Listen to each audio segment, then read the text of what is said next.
Amigos, un saludo cordial.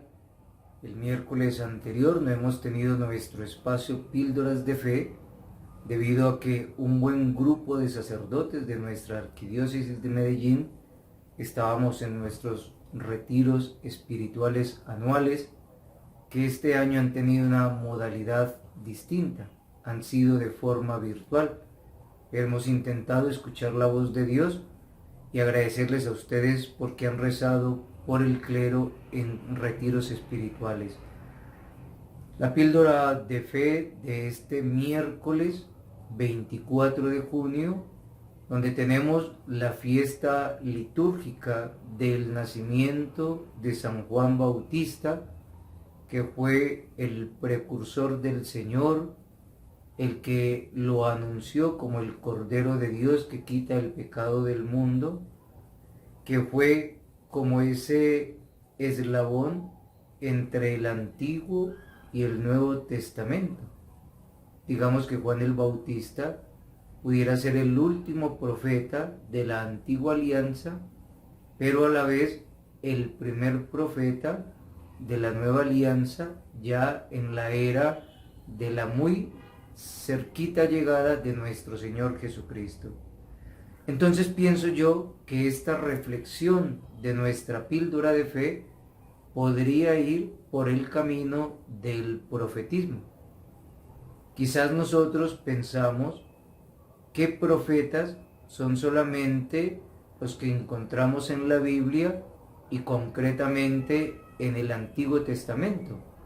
Los profetas mayores, entre los que se cuenta Isaías, Jeremías y otros dos más, y también los profetas menores, entre los que están Oseas, Joel, Amós, Jonás, y hasta completar el grupo de 12 profetas menores. En total son 16 profetas en el Antiguo Testamento, 4 mayores y 12 profetas menores. Pero no son los únicos profetas.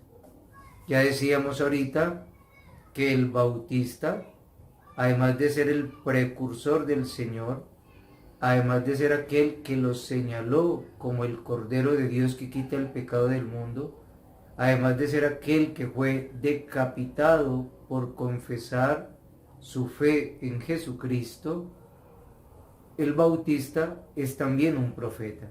Así lo presenta el Nuevo Testamento. De mujer no ha nacido un profeta mayor que Juan el Bautista, pero también el Señor Jesucristo es un profeta, con una gran diferencia, que Jesús es más que un profeta, porque es el Hijo de Dios profetizando al pueblo de Dios. Pero a donde quiero llegar, queridos hermanos, es que ustedes y yo renovemos y recordemos nuestra condición profética. Ustedes y yo también participamos del ministerio profético. En el Antiguo Testamento, cuando alguien era elegido para un servicio, como rey, como sacerdote, esta persona debía ser ungida con un óleo bendito, con un óleo especial, con un óleo sagrado.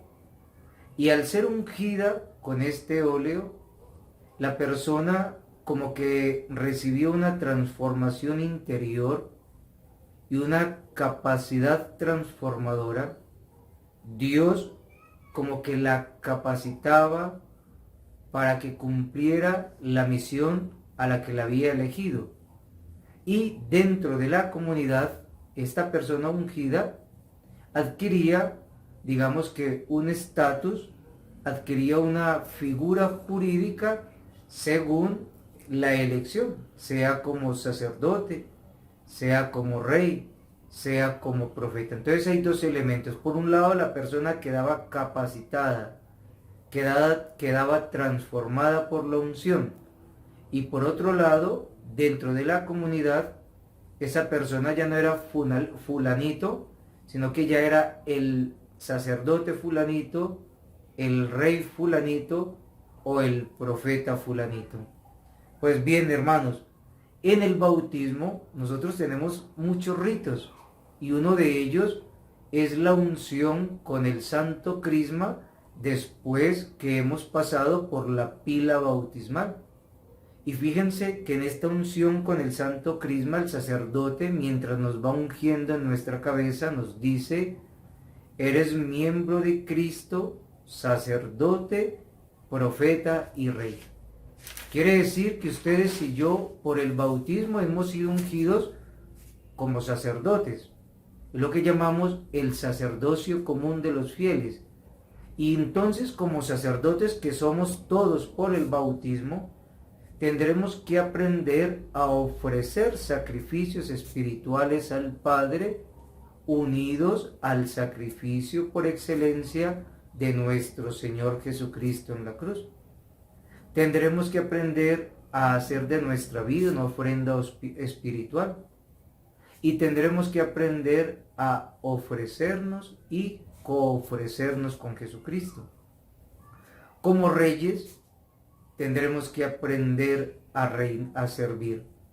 El Señor Jesús es rey, pero es un rey precisamente desde la cruz, sirviendo.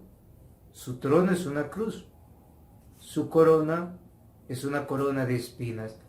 Entonces ustedes y yo, como reyes por el bautismo, debemos ejercitarnos en el servicio esmerado a los demás. Pero también somos ungidos como profetas. ¡Qué cosa más maravillosa! El profeta tiene una doble misión. El profeta anuncia y el profeta denuncia. Anuncia el amor de Dios, la voluntad de Dios, la palabra de Dios. El profeta tiene una capacidad de interpretar los acontecimientos que están sucediendo a su alrededor. Los interpreta a la luz de la palabra de Dios y es capaz de comunicar el mensaje nuevo a las personas. Pero el profeta también denuncia el pecado, denuncia la maldad, denuncia la infidelidad a Dios, denuncia los abusos que hay en nuestra sociedad. Diríamos que un profeta, pues para poder vivir su profetismo sanamente, tiene que ser un hombre de Dios, donde pueda escuchar a Dios en la oración para poder comunicar su mensaje y no tergiversar el contenido. Tendría que escudriñar muy bien la palabra de Dios para poder anunciarla a los hermanos. El profeta tiene que ser un hombre que encarna la realidad, que no vive a espaldas de lo que está sucediendo en su entorno, y siempre tiene una palabra luminosa e iluminadora frente al contexto que lo rodea. Hermanos todos, pues es muy importante que ustedes y yo nos preguntemos cómo estamos viviendo hoy en la fiesta de San Juan Bautista, este gran profeta, cómo estamos viviendo nuestro ministerio profético. Ser profetas en el hogar, hablar de Dios con las palabras, pero también con la vida. Ser profeta en el trabajo, ser profeta en la sociedad, ser profeta cuando me estoy divirtiendo con mis amigos, anunciar y saber también denunciar cuando es necesario. ¿Saben qué es lo que está pasando en este mundo? Que la gente habla de todo, pero no habla de Dios. Llevamos 3 meses en confinamiento y solo se habla de COVID-19, pero qué pocos están hablando de Dios. Entonces, es un mundo que está viviendo a espaldas de Dios y a expensas de Dios, porque todo lo recibe de Dios, pero a espaldas de Dios porque no quiere mencionar ni hablar y pareciera que no quiere tener parte con Dios. Pues ustedes y yo tenemos que poner a Dios donde no está, anunciarlo y sobre todo profetizar y comunicar el mensaje que Dios tiene para nosotros también en este tiempo de pandemia. Algo nos está diciendo el Señor. Tan importante es el tema de la vacuna, tan importante es la cifra de los contagiados, de los fallecidos, tan importantes son todas las medidas de bioseguridad, como tan importante es Dios. ¿Qué nos estás diciendo? ¿Qué quieres de nosotros? ¿Qué podemos hacer en este tiempo de pandemia? Que Dios les bendiga, que Nuestra Señora de Torcoroma, la patrona de nuestra comunidad parroquial, interceda por ustedes, y que San Juan Bautista, a quien hoy la Iglesia celebra su nacimiento, nos ayude a ser profetas valientes, firmes y rectos como Él. Amén.